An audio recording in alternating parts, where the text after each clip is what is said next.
Yeah, the people what up. The wide receiver market just got a little bit more interesting, but there's only one guy I really want. Going to watch Panthers Post. First of all, bit of an announcement here. Personal news. Got a second boy. Born February 23rd. I think it's official. I'm going to have to buy some Carolina Panthers kids merch. So if you're watching this right now and you got kids, you got two boys, got one that's 4, one that's less than 10 days old, let me know the kind of Panthers merch you bought your kids. Maybe I'll follow suit. Maybe they'll win a Super Bowl in their lifetime. So normally I have videos posted on a Thursday. Remember, a Carolina Panthers Post member. Less than a cup of coffee, no tariffs there. You get early access to videos. They come out on Thursday. If you're not a member, then you get the videos on Fridays. But today, I'm going a bit off schedule here because it is the off season. I'm also on parental leave a little bit right now, so I got some time on my hands. But also, news was breaking. And while I was feeding and making formula and all that stuff, I thought to myself, okay, I got to talk about this because this is something that Phil Stradamus kind of predicted a couple weeks ago. If you want to check down on my channel, first of all, subscribe, spread the word, and then I talk about some wide receivers I want on this team, some some pie in the sky guys, additions I want on this squad, but also dudes who I think are more realistic. And so today, some of those predictions seem to be coming true, reaching some fruition here, and so I wanted to talk about it. But before we get to the guy who I think is going to end up being a Carolina Panther in all seriousness, like not delusional at all. I know the hopium is, flowing at 125,000%. I'm going to get to that guy in a moment, but let's talk about some other wide receiver news right now. Number one, it started with, first of all, Devontae Adams. He got released by the New York Jets. It saves him like $29 million. He is potentially an option for the Carolina Panthers. Now, do I see him going to the Carolina Panthers? Not sure. I don't know. First of all, anyone who's getting released by their team, it's either an age thing, a money thing, or an attitude thing. When it comes to Devontae Adams, it's kind of all of it. He's getting paid a lot of money. Again, nearly $30 million off the cap for the New York Jets. They have a new regime, Aaron Glenn. They want to clear things out. Locker room guy, while I don't doubt he's a good locker room guy, he was there for Aaron Rodgers, who is not back in the Meadowlands. He might be back, maybe in a different jersey, but he was there for him. Also, with Las Vegas Raiders, especially when he was up against the Carolina Panthers, he looked pretty damn pissed. But I think anyone would be pissed getting beat by the Panthers in that moment in the season.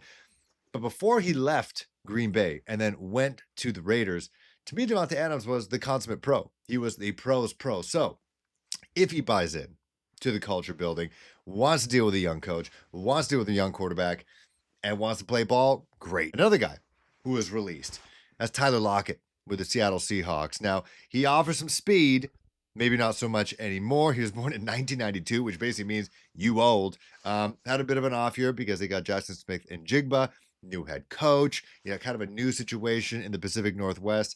Maybe a couple of years ago, he could have been an option for the Carolina Panthers, but I think knowing that, if you don't know this, he is also a real estate agent. He has a real estate brokerage in Seattle, in the area. I think he can get picked up again by a serious contending team if they want a veteran presence there. Kind of like how David Moore is that presence with the Carolina Panthers. I can see Tyler Lockett being that, or I can see him just, the man is friggin' how tall is he? He's tiny. How tall is he? How tall is he? How tall is he? He's short. He's a small person. Like I could see him hanging up the cleats, going full time into real estate, and that's it. That could be his career, and it's a damn good one. Absolutely, I could see he's like a Hall of Fame in Seattle type guy, like a Wall of Fame kind of guy, Wall of Honor. I could see him doing that. But retiring as a Seattle Seahawk, I think that makes sense. Christian Kirk from the Arizona Cardinals, then signed a pretty big deal with the Jacksonville Jaguars. It's just not working out. He was with a first overall pick in Trevor Lawrence. Could he fit with the Carolina Panthers? I just don't think he fits their needs. At 5'11", 200 pounds, 28 years old, injury-plagued year last year, just one touchdown, 379 yards receiving. I just think we got guys who could do what he does. He's particularly a slot receiver. I think depending if they do pick up anybody, I think that's in free agency or in the draft, it's going to be a number one wide receiver, whether it's at Tech McMillan, whether they, shell out draft picks and money for T. Higgins. They're getting a wide receiver one somehow this offseason, one way or another. And I don't think Christian Kirk, if they were to pick him up, would fill that void. I think he's still a role player. If you let go of David Moore, I could see Christian Kirk being available to kind of fill that slot there. But I think David Moore, good locker room guy, a little bit older, I believe. And if Christian Kirk does join the team, I would give that a healthy 65%, but it would not be as number one wide receiver. If they pick up Christian Kirk, in free agency.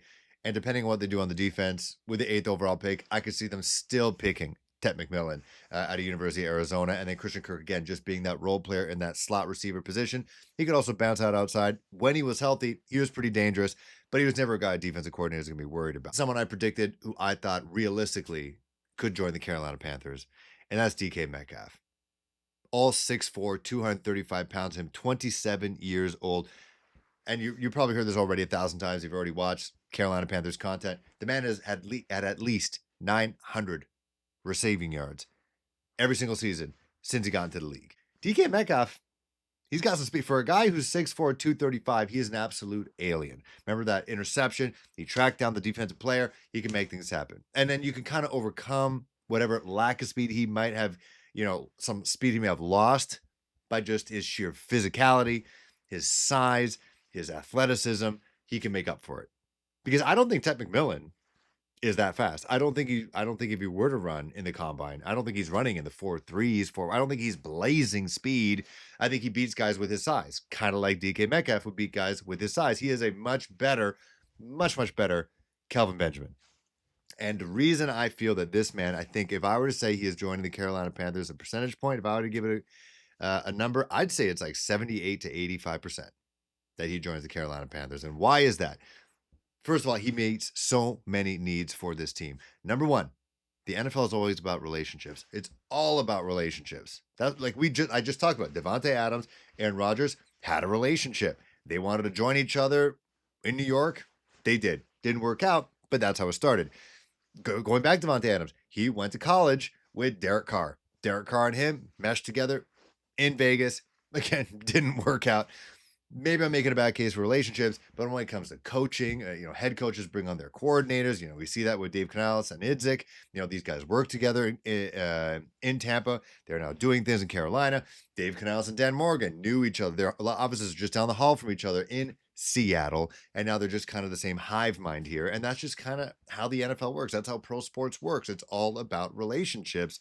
And with that, Mike Kay with the Charlotte Observer brought this up, and I'm not saying I'm a genius saying that I think DK Metcalf's going to end with the Panthers realistically, but I think a lot of people who are watching the Panthers, watch NFL, realize that this could be something that just makes sense. And I always go, because I'm lazy, path of least resistance. And the thing that makes me think that this works is the relationship that DK Metcalf has with Dave Canales, who was his wide receiver, passing game coordinator coach with Seattle. They like each other. He knows how to use him in an offense, and he also knows he's learning how to use Bryce Young and how to teach Bryce Young and how to have Bryce Young talk to him and have this reciprocal relationship and what they want in a wide receiver one, someone that he can rely on to really break games open. So number one, relationships. I think he has a relationship with Dave Canales. I think that works. I think he can, enter into this room, locker room. And my brother's a Seattle Seahawks fan. You either love him or hate him. Basically, he's a passionate guy. Is he a toxic guy? I don't think so. Like if this guy's gonna be coming in and being a 6'4", 235 version of Deontay Johnson, I don't want it. Because I think that may have been part of the reason why Bryce was so shook at the beginning of this year. You have this wide receiver that they brought in. They promised him everything. He's going to be the guy to go to. He's going to be wide receiver one. And he expected that type of treatment. He wasn't getting it, and he did not shy away from what looks like making our quarterback feeling pretty damn uncomfortable. If DK Metcalf were to do that to come here, I don't think it'd be great.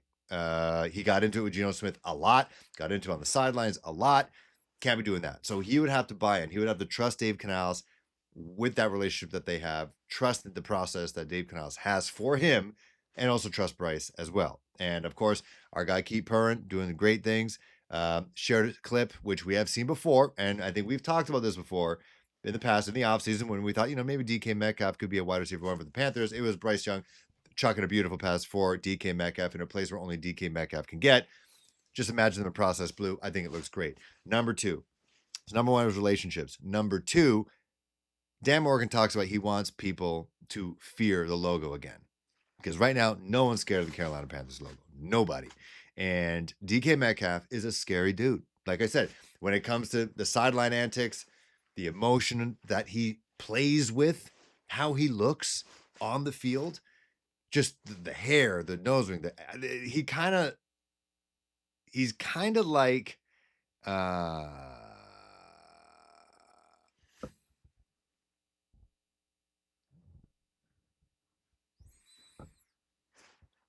He's kind of like a Dennis Rodman of the NFL.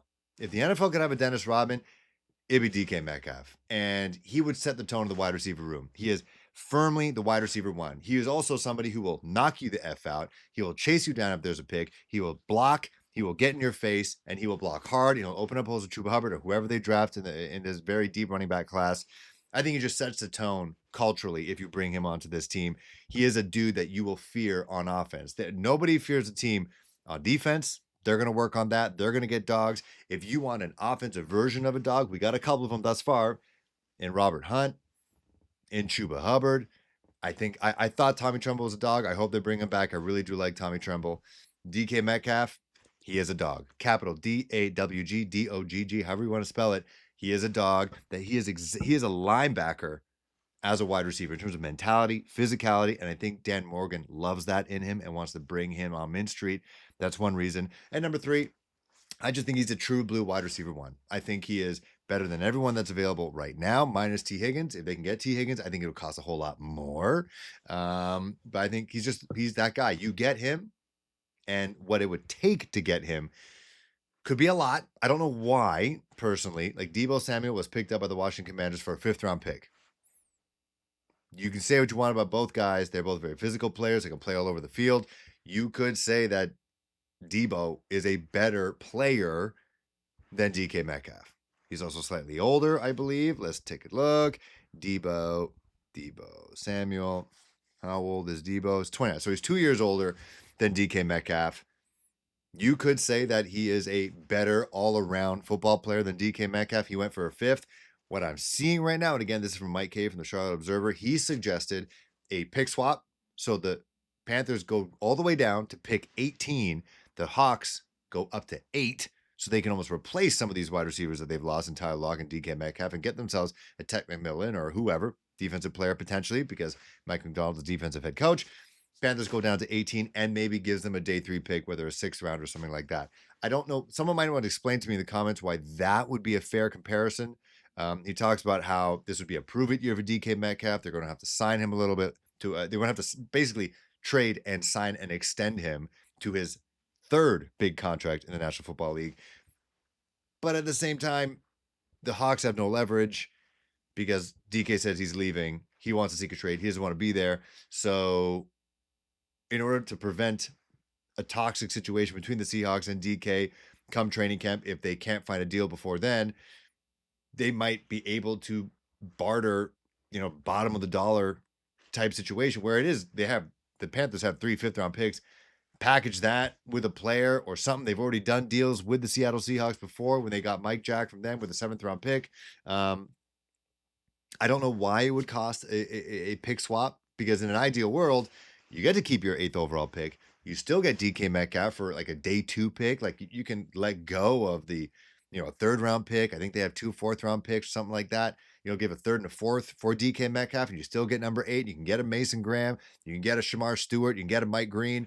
And then you can still get someone in the 2nd round. That would be ideal. But to give them the 8th overall pick, that's a lot. That is a lot. And the only reason why I think that could maybe be a possibility is, as I mentioned before, this wide receiver market, because you got Tyler Lockett's out there, but I don't think anyone's going to get him. Devontae Adams, I think he still has a lot of future in this league. Christian Kirk, not sexy. T. Higgins, is anyone going to pay what they want him to pay? And then you got a couple other dudes, but no one that really, blows the doors off. So DK Metcalf, suddenly now that Deebo Samuel is with the Commanders, is basically wide receiver 1 right now for multiple teams. So I guess if the more people involved in trade proposals, you're going to have to do some pretty crazy things to try to get him. And the Panthers have a pretty good pick at 8th overall. That could be an intriguing option for the Seattle Seahawks, no doubt. But who's just right above them, I think picking 6th, and that's the Las Vegas Raiders with his former head coach and Pete Carroll. Maybe they try to make that move as well, help Aiden O'Connell out by getting him DK Metcalf, or not, because apparently I'm also seeing that they're trying to ship out Mike Myers, which makes absolutely no sense. So yes, I want him.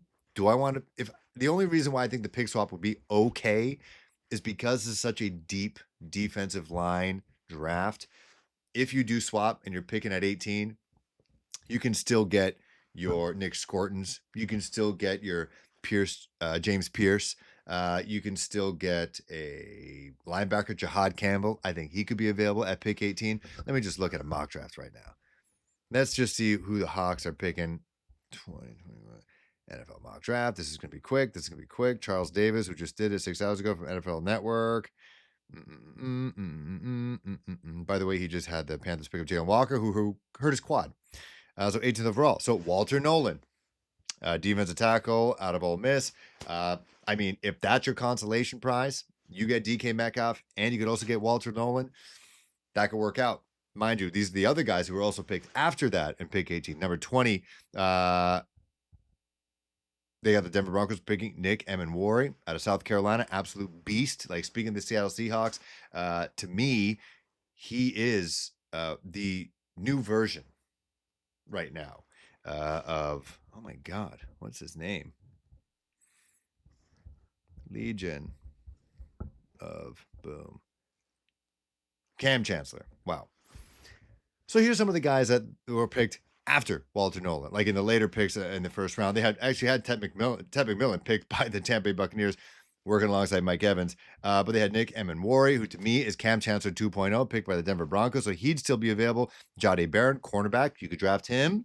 Opposite side of J.C. Horn, Colson Loveland, pass catching tight end. Some people might say he's one of the better tight ends in this draft. Derek Harmon, defensive tackle out of Oregon. Emeka Egbuka. I can see actually the Seahawks picking him up to work with Jackson Smith and Jigba. James Pierce Jr., he'd still be available. Matthew Golden, I don't think they'd do that. Donovan Ezeraku, he'd be available as an edge rusher. Like Jihad Campbell, like I mentioned. Like, you could trade down to 18 and you can still get a solid starter. So while I think picking 8th overall and switching that to 18th could be taking a bit of a hit quality-wise, a little bit. Like, here they got them picking Jalen Walker out of University of Georgia. But before that, it's Mason Graham, Travis Hunter. Like, we were never going to get those guys. But between 8 and 18, you got Mykel Williams. That'd be a bummer not getting him. Mike Green, I don't know what happened, but maybe because he didn't really perform at the combine, like literally did not participate. You haven't really heard much about him. Ashton Genty, that was never going to happen. Tyler Warren, I wouldn't be too hot about that. Will Johnson, he's kind of lost a little bit of his luster right now.